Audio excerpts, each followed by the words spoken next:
Solène Niederkorn vous propose FinScale, un éclairage sur l'innovation dans le monde de la finance, de la banque et de l'assurance.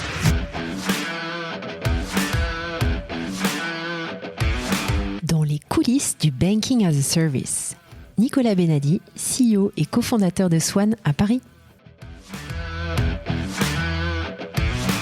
Le canal de distribution de Swan, c'est pas une agence physique évidemment, mais c'est pas non plus une app ou c'est pas un site web. En fait, notre canal de distribution, c'est des API.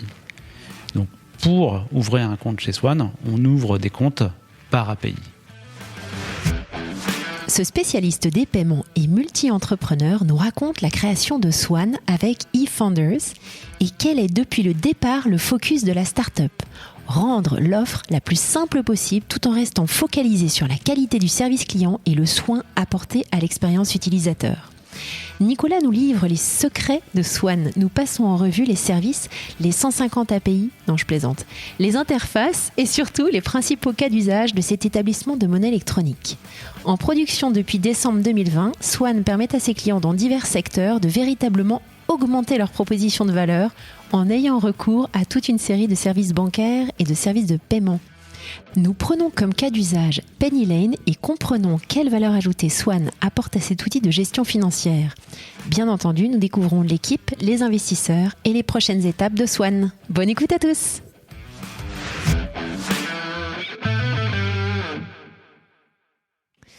Bonjour à tous, bonjour Nicolas. Bonjour Solène. Alors je suis très contente que nous puissions nous parler aujourd'hui, parler de Swan. Merci beaucoup d'avoir accepté de venir parler sur FinScale.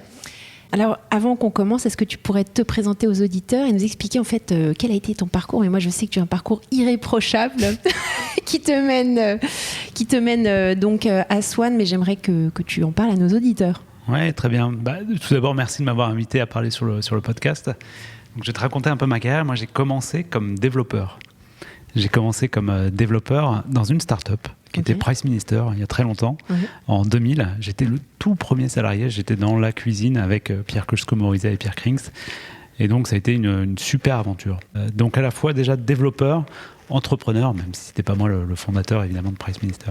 Du coup, ça m'a donné le goût de monter des boîtes. Et en 2007, j'ai cofondé Limonetic avec 4 autres cofondateurs, ce qui est beaucoup. Donc Limonetic est une boîte qui marche pas trop mal aujourd'hui, ils sont une 50aine. Limonetic, le but c'était de permettre à n'importe quel site marchand d'ajouter des moyens de paiement alternatifs. Aujourd'hui, ils font plus de choses que ça, mais c'était un peu l'idée à la base. Il n'y avait pas aussi une carte de fidélité c'est ça, hein? Si, tout à fait. Alors l'idée initiale de Limonetic, c'était... Il y a eu des pivots en fait. Il y a eu quelques pivots, ouais. Et effectivement, c'est une idée que j'avais eue en me mariant en fait, en 2006, et en faisant ma liste de mariage, mais ça remonte à longtemps. Donc l'idée effectivement de Limonetic, c'était aussi de faire une carte cadeau qu'on pouvait dépenser sur tous les sites marchands, sans demander d'intégration technique au site marchand. Donc c'était quand même une boîte d'ingénieurs à la base, et ça reste une belle boîte d'ingénieurs dans le paiement. C'était une fintech à une époque où le mot fintech n'existait pas encore, mais c'était bien déjà une fintech. Donc voilà, j'ai quitté Limonetic fin 2011.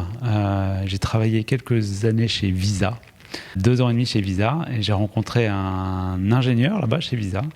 Et en 2014, on a créé une autre boîte, une autre fintech qui s'appelle Antelope. Antelope qui en fait fait toujours, du paiement mobile. Donc qui permet à n'importe quelle banque de se passer de Google Pay et de pouvoir payer donc en NFC mobile avec l'application de la banque. Donc tout ce qui va être Paylib en France. Et donc Antelope, c'est une boîte qui marche pas trop mal aujourd'hui. Pareil, ils sont une 30aine. Ce qui est intéressant avec Antelope, c'est que c'est une société qui vend ses solutions un peu partout dans le monde. Ouais. Il y a des banques en Colombie, en République tchèque, en Jordanie, beaucoup plus loin en Asie. Donc c'est le portefeuille d'Antelope est vraiment intéressant. Donc c'est vraiment une belle boîte internationale qui est pas très connue, dont les gens parlent très peu, mais qui marche très bien. Moi que j'avais rencontré à Station F quand j'avais animé les Rex. D'accord. C'est comme ça que j'ai découvert Antelope et j'ai fait le lien donc avec Swan. Voilà. Donc aujourd'hui, on parle de Swan. Comment ça s'est fait, la rencontre avec eFounders, puisque Swan, en fait, est né chez eFounders. Tout à fait. Est-ce que tu peux nous raconter un petit peu ça? Parce qu'on a bien conscience que tu as une super expérience donc, dans le monde de la fintech et des paiements en particulier. Comment ça s'est passé? Ils t'ont fait venir? Ouais. C'est un peu ça. En fait, fin 2018, j'ai déjeuné avec Thibaut Elzière. Oui. Thibaut Elzière, donc le président, le CEO d'eFounders. Et il m'expliquait que il s'intéressait au marché du banking as a service. Alors le mot n'existait pas encore. À l'époque, ça s'appelait, on le nommait pas comme ça, mais il y avait évidemment des plateformes qui existaient qui faisaient déjà ça. Et il était intéressé par ce sujet parce qu'il pensait qu'il y avait un très grand marché et qui n'était pas le marché des fintech, qu'on pouvait finalement, qu'il n'existait pas aujourd'hui de services pour créer des services bancaires basiques, des services de paiement par API. Et il disait, c'est des choses qui doivent intéresser n'importe quelle société, et surtout pas uniquement des fintech. Alors moi, ça ne me parlait pas du tout. Moi, ce que je lui expliquais par contre, c'est que ça faisait 10 ans que je réfléchissais à ce service et que j'étais persuadé que j'avais une solution, en fait, vraiment une idée de conception, de design à la base, pour pouvoir faire une plateforme de banking as a service plus simple, plus facile à intégrer par le client final. Comment j'ai pu, effectivement, pourquoi le soir et le week-end, je m'amuse à penser à des choses comme ça. Évidemment. J'allais te poser la question. Ça sort d'où, ça? Ça sort en fait de mon expérience, que ce soit à la fois chez Limonetic. En fait, chez Limonetic, en 2008, on a utilisé probablement l'ancêtre, le dinosaure du banking as a service qui s'appelait Tunes à l'époque, qui était une société belge qui n'existe plus du tout. Et donc, forcément, moi j'étais très intrigué par ça. J'essayais de comprendre comment ça marche. Je trouvais que la solution marchait pas. Ça marchait comment? C'était quoi le principe? C'était un émetteur de monnaie électronique belge en marque blanche. Donc vraiment, c'est ça le principe. Et en quelque sorte, il te donnait la licence, il te donnait des API, puis tu pouvais faire ce que tu voulais avec les API. Mais ça ressemblait beaucoup. Moi, l'impression que j'en avais, c'était que c'était des gens qui venaient d'avoir le permis de conduire. Et puis, du coup, ils te louaient leur voiture. Et c'était vraiment ça. Il n'y avait aucun contrôle. Il y avait... c'était à la One Again. C'était à la One Again. Bon, c'était en 2008, donc il n'y avait pas la PSD2, il n'y avait pas les régulateurs se cherchaient, eux-mêmes se cherchaient, donc c'était pas malade. Ils faisaient très confiance à leurs clients, donc nous on était leurs clients. Mais c'était un petit peu, ça, même à l'époque, je me disais, c'est un petit peu léger quand même. Ça passe. Mais ça passait et Limonetic, on leur doit beaucoup, donc c'est passé. Donc voilà, ça fait longtemps que je connaissais le sujet. On s'est aussi intéressé à Limonetic, aux cartes virtuelles, et alors encore plus chez Visa et chez Antelope, où j'ai pu voir ce qui pour moi va être l'avenir de la carte bancaire. C'est-à-dire qu'elle va complètement se dématérialiser, quoi. Aujourd'hui, on a encore des cartes plastiques. La carte, c'est un super objet des années 70, mais qui a plus sa place en 2020. Maintenant, c'est la montre, le téléphone. Ouais, exactement.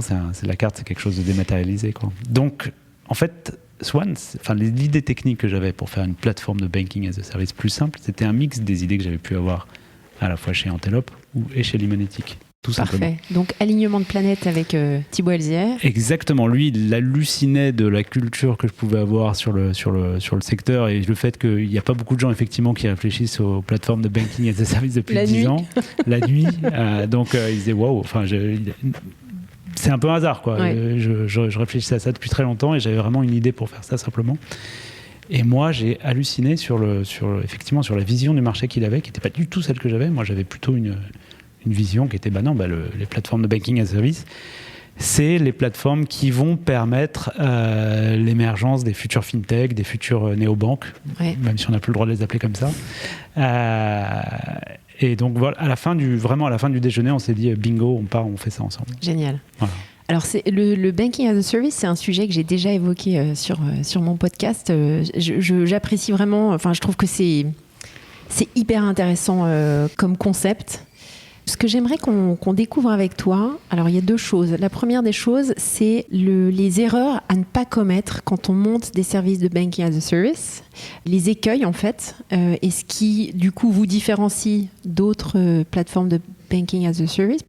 et puis de comprendre comment vous avez construit votre service. Donc si on commence à réfléchir avec toi sur la solution, le must-have en termes de banking as a service, quelles recommandations tu pourrais nous donner ou quelles sont les erreurs à ne pas commettre que du coup vous ne commettez pas? Je le prendrais pas comme ça. C'est-à-dire que si tu construis une voiture ou une automobile, tu peux dire qu'une Ferrari c'est très bien, tu peux dire qu'un van c'est très bien, ou qu'une Twingo c'est très bien.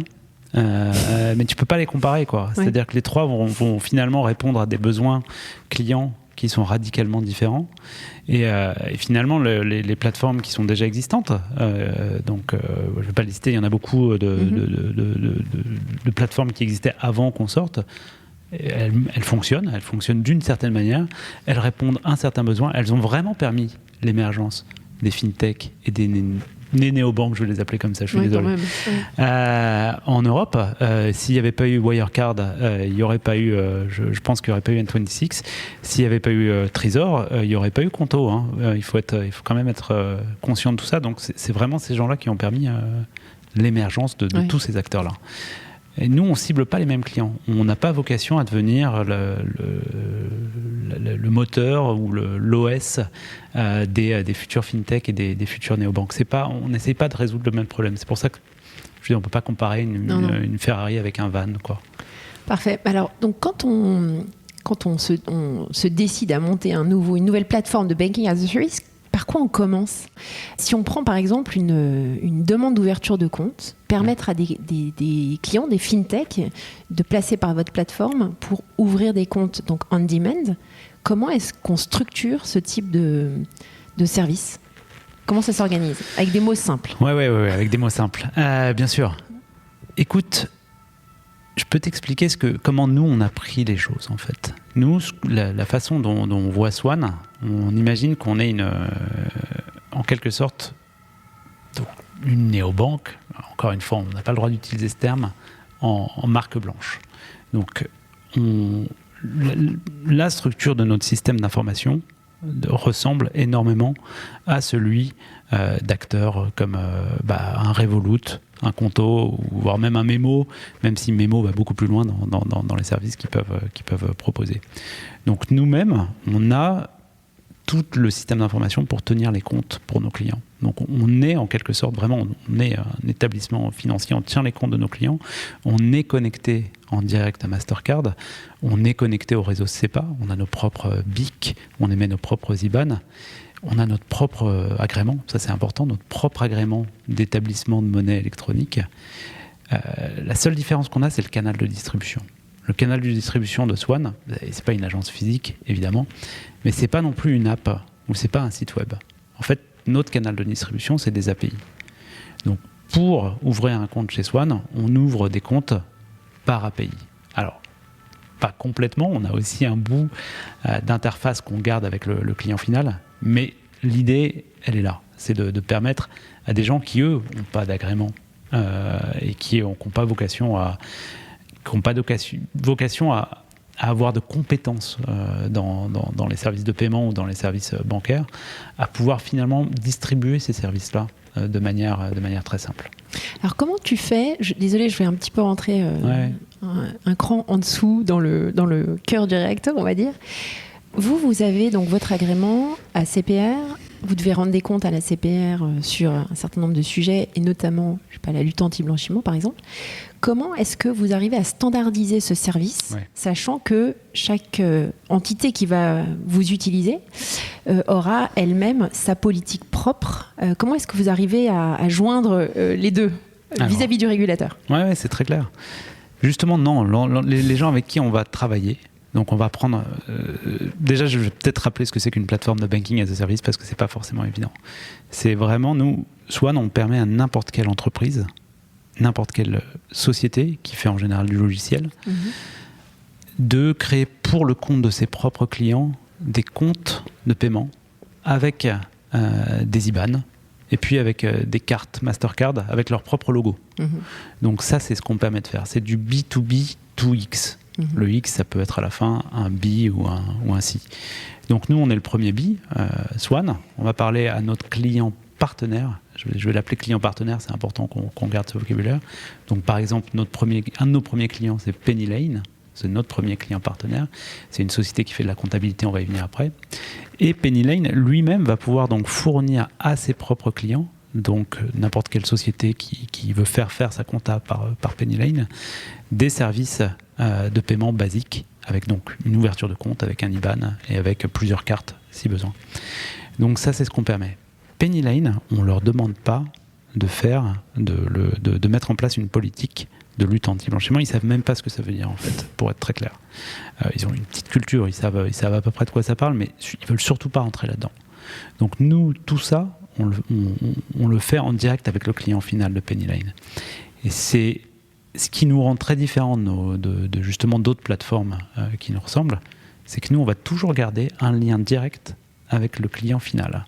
On a une relation technique directe. Le client de Penny Lane va signer des conditions générales Swan.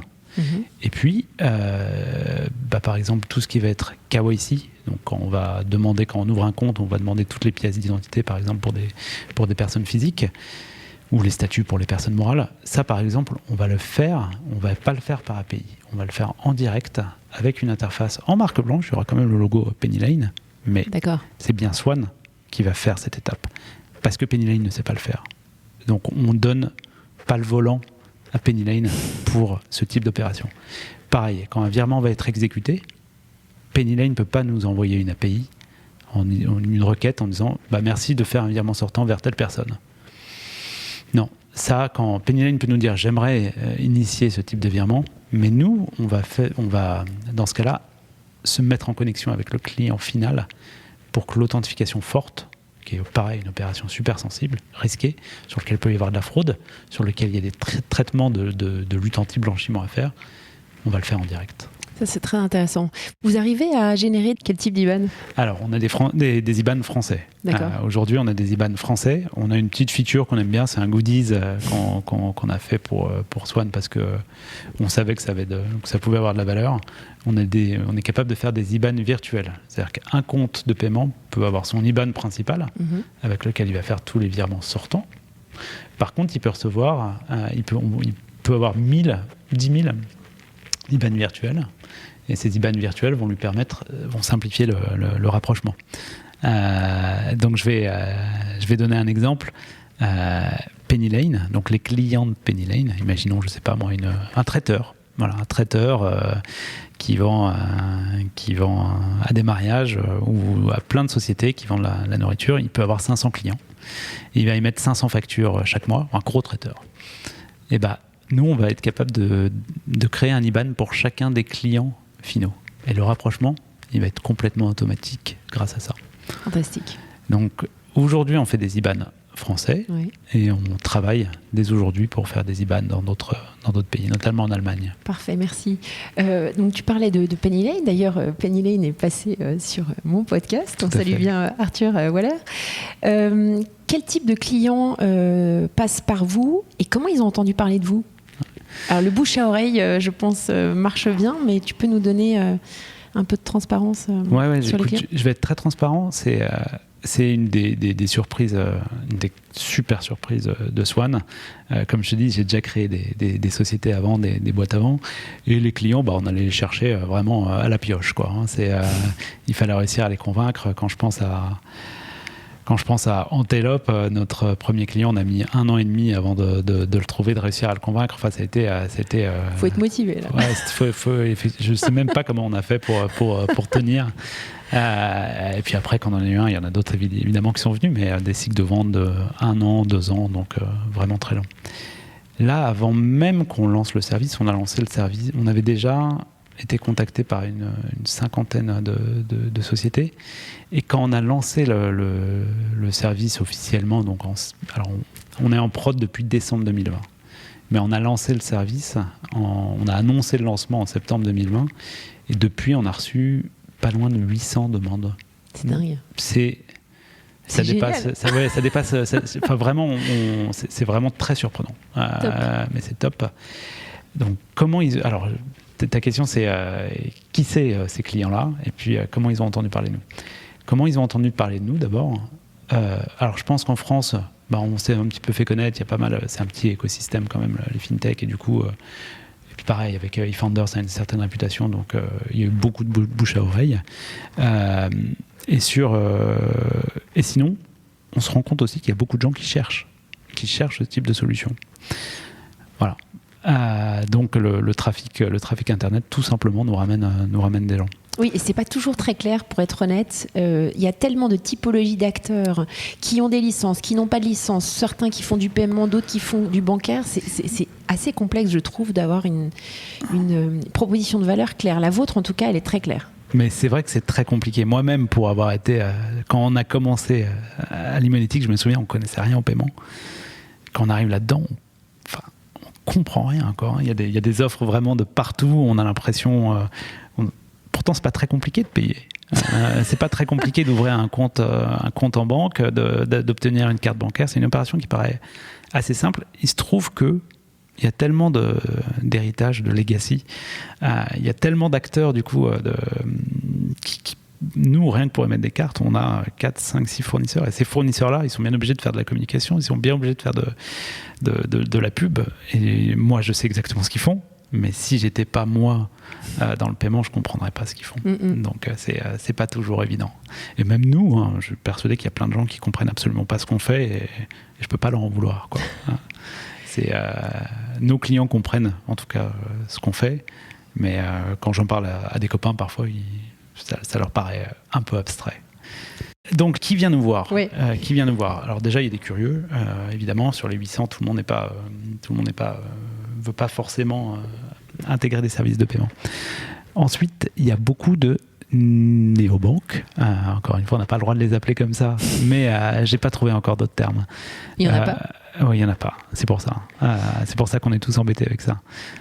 Beaucoup de néobanques, donc de niche. Souvent, pas qu'en France, il y en a un petit peu partout en Europe, dans le monde entier. Donc ceux qui viennent du monde entier, on leur explique très rapidement qu'on n'a pas du tout la licence pour travailler avec eux.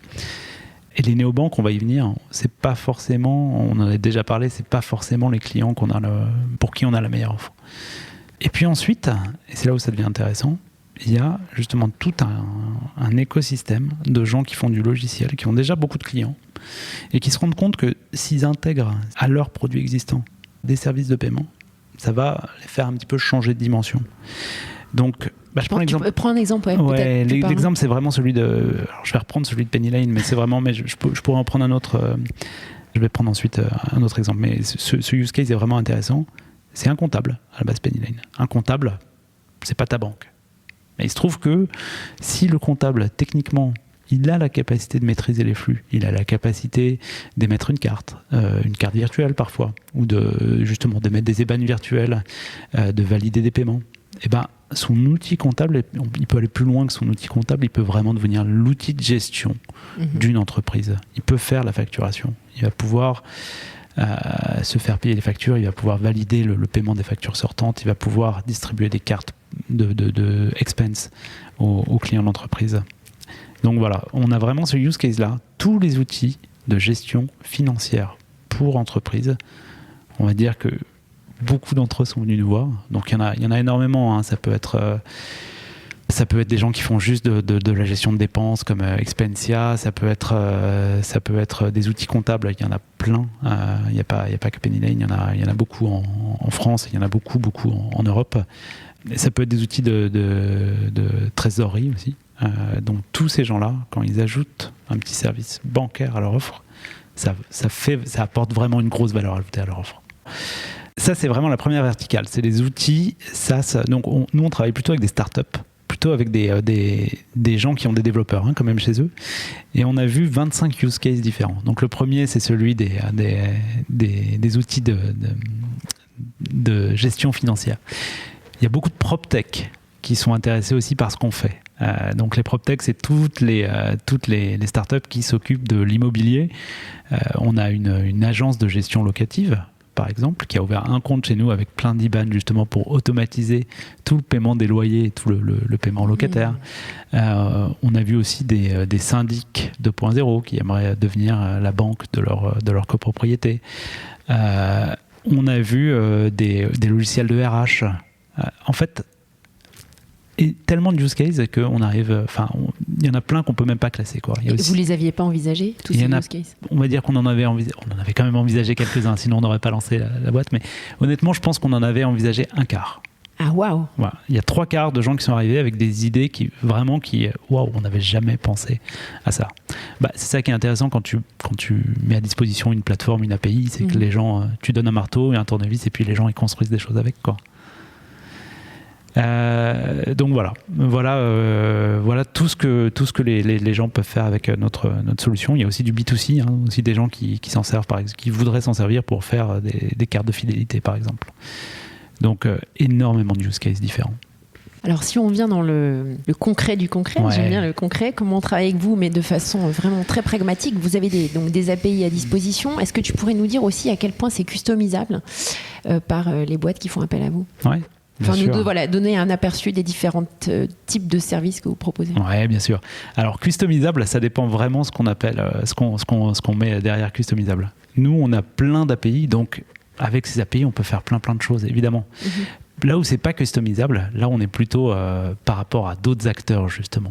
On est plutôt un monobloc pas très customisable, et on est fiers de l'être. On a certains de nos clients qui nous disent « C'est super votre plateforme, mais j'aimerais faire moi-même le KYC. » Non. C'est super votre plateforme, mais moi je veux garder la relation en direct avec Mastercard. Ouais. Non.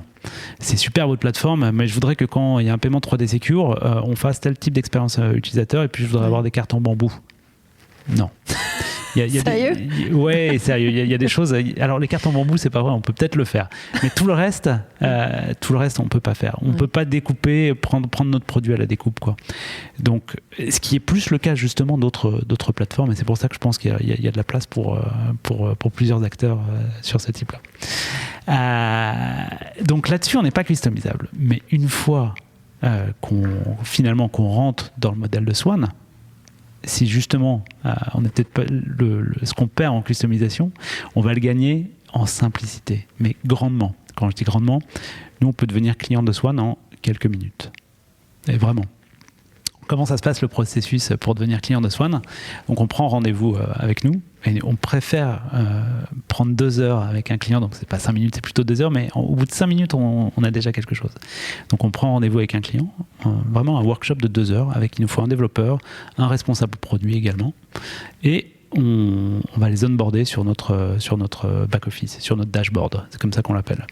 Donc le client vient sur le dashboard, on lui demande 3 choses, son nom, le nom de son projet, la couleur principale de sa marque et son logo. Donc le client va mettre ces 3 éléments sur sa plateforme. Immédiatement, on va lui donner une URL qui est l'URL de son système de compte de paiement, de sa néobanque.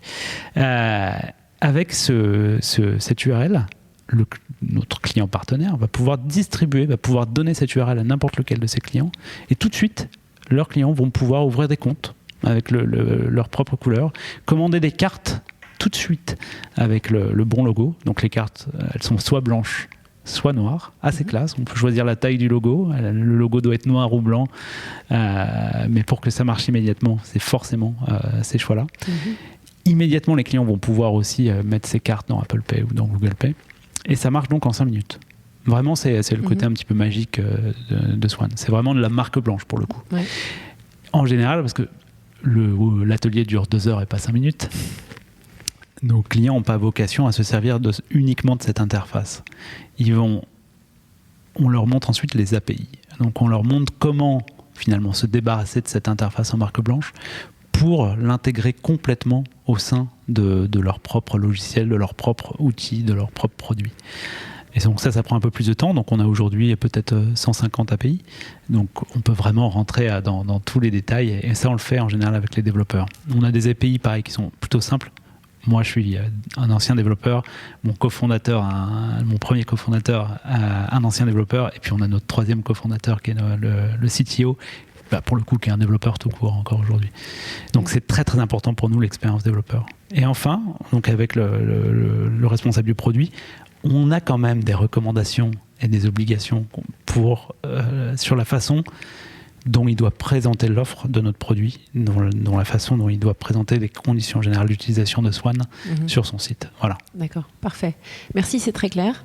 En termes d'infra, vous avez quoi comme solution ? Ça, je suis toujours très curieuse puisque j'aime beaucoup le sujet. Quelle solution d'identification à distance vous avez intégrée pour le client ? Alors, effectivement. Déjà, souvent, tu poses la bonne question. Il y a plein de clients qui nous disent qu'est-ce que vous avez pris comme solution pour le KYC ? Nous-mêmes, c'est nous qui faisons le process de KYC. Mais dans le KYC, il y a une pièce très importante qui est celle que tu as citée, qui est la vérification des pièces d'identité, tout simplement. Nous, on a choisi Hubble, qui est une start-up française. On l'a choisi vraiment pas parce qu'ils étaient français ou qu'ils étaient sympas. On a vraiment fait, il y a 1 an et demi, un processus assez fort où on a essayé de comparer Onfido, Hubble et d'autres solutions. Et en termes d'expérience utilisateur pour le client final, on a considéré, en tout cas il y a 1 an et demi qu'on a choisi, que c'était la meilleure. D'accord, parfait. Et vous avez d'autres solutions comme ça que vous avez incorporées, je sais pas, pour du name check ou... Tu peux nous donner bien sûr. encore plus de clarté. Moi, j'aime bien vraiment aller dans le détail du détail. Mais c'est vrai qu'on n'aime pas trop soulever le capot chez Swan. C'est pas parce qu'on est secret, c'est parce qu'on essaye plutôt de... Voilà, quand on vend une voiture, je reviens sur l'exemple, quand on vend même une Clio, on dit pas regardez mes freins, regardez mon embrayage. Vous avez vu, j'ai des super pistons. Bon, on vend une voiture avec... Mais on peut quand même en parler. Les auditeurs de FinScale aiment justement les pistons et les freins. Ok, pas de souci. Donc, écoute, on a une bonne dizaine de fournisseurs. On a Comply Advantage pour tout ce qui va être list. On a Monext pour tout ce qui va être connexion à Mastercard. On a Mastercard, évidemment. On a notre banque de cantonnement. Donc, on a on a quand même beaucoup de fournisseurs. Merci d'avoir fait du name dropping. C'est ce que tu voulais. Exactement, merci. Est-ce que tu pourrais nous dire maintenant, nous présenter l'équipe et puis vous avez fait une levée assez conséquente en 2020 avec Crendom et la BPI. Voilà, nous faire un petit topo sur l'équipe. Donc l'équipe Swan, je l'ai montée avec 2 cofondateurs, Nicolas Saison, qui était mon apprenti quand j'étais développeur, quand il avait 18 ans. Donc il a maintenant 36 ans, donc ça fait 18 ans qu'on travaille ensemble. On a l'habitude de fabriquer du logiciel ensemble. C'est la 3e boîte où on bosse ensemble.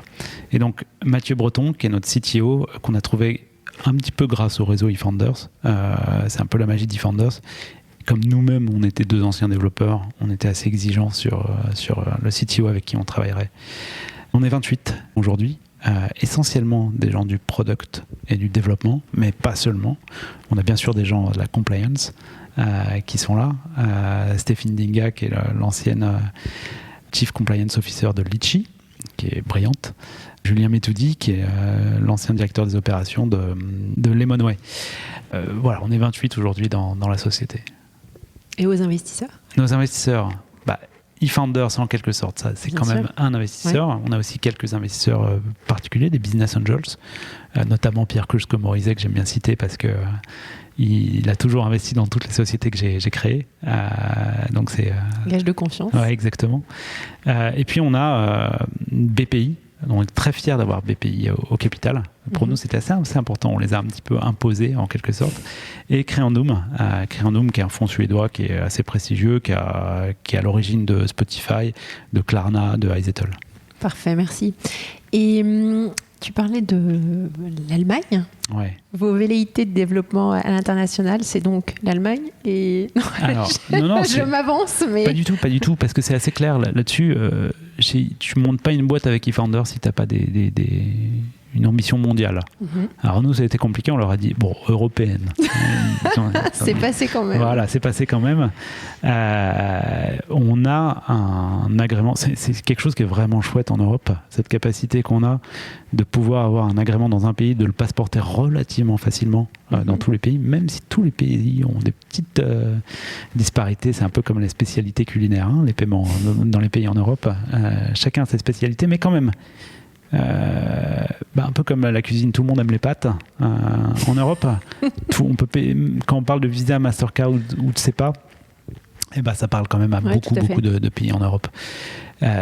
Donc on vise pas l'Allemagne, le prochain pays. Non. Tout de suite, on vise tous les pays en fait. D'accord.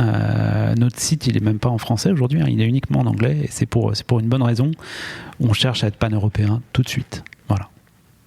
Et on a déjà des clients qui sont pas français. Impeccable. Merci beaucoup. J'ai encore une dernière question à te poser avant la recommandation du bouquin. C'est, de ton point de vue, c'est qui vos concurrents à l'heure actuelle et quelles sont vos ambitions? Où est-ce que vous vous voyez dans les prochaines années?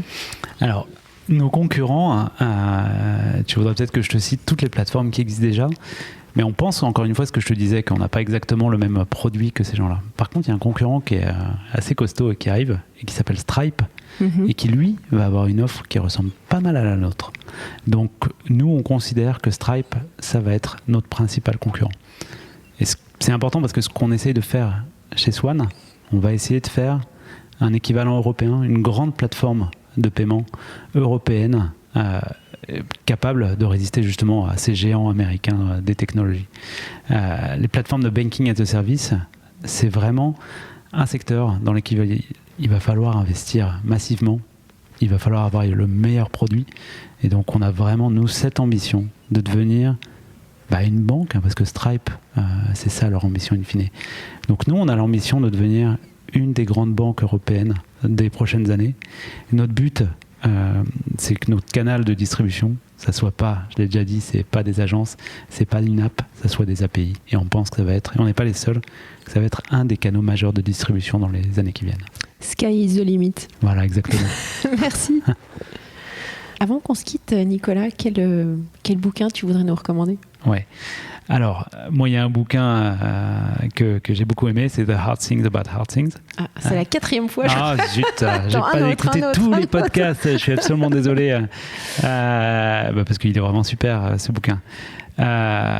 Écoute, moi, je peux te parler alors d'un livre qui est peut-être pas business, mais qui est peut-être le livre qui m'a le plus impressionné, qui a le plus changé ma vision du monde, que j'ai lu quand j'avais 25 ans, qui est un livre dont je me suis toujours pas remis en fait, qui s'appelle Le gène égoïste de Richard Dawkins, et qui est un livre vraiment exceptionnel, qui va ressembler un petit peu à Sapiens, qui est un livre aussi connu, plus connu, donc qui explique d'où on vient, pourquoi on est comme on est, et qui explique beaucoup de choses sur le fonctionnement de l'homme. Donc je recommande ce livre qui a 40 ans aujourd'hui, mais qui est un super livre. Merci beaucoup Nicolas, c'était top.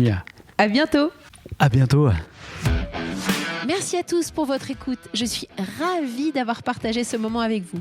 N'hésitez pas à me contacter sur Twitter ou LinkedIn pour me faire part de vos commentaires ou de vos réactions. Et je compte sur vous pour noter cet épisode sur vos plateformes de podcast préférées. À la semaine prochaine.